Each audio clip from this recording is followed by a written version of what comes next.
Stress from COVID-19, the economy, racism, and the presidential election are seriously threatening the mental health of our nation, particularly Gen Z. And the mental health community is sounding an alarm, but is that falling on deaf ears? 10 on your side, Stephanie Harris looked into mental health, COVID, and coming out of the darkness, Stephanie. Tom and Anita, in the words of Gen Z, those teenagers to 24-year-olds, the struggle is real.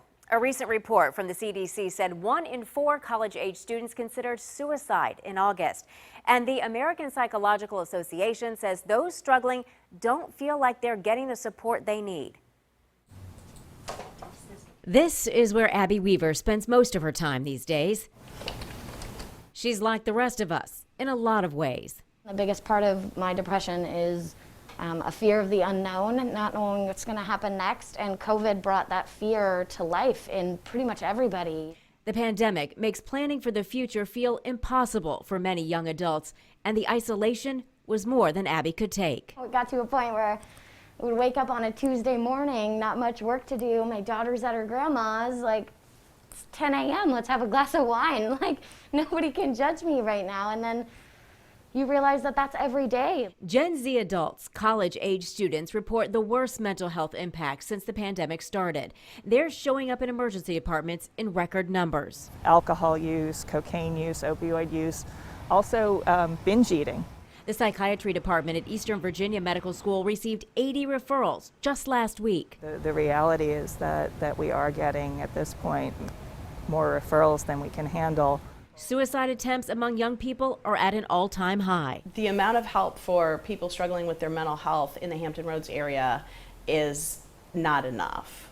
Michelle Peterson is a mental health advocate and suicide prevention educator. I would certainly never think that there's something good about a pandemic.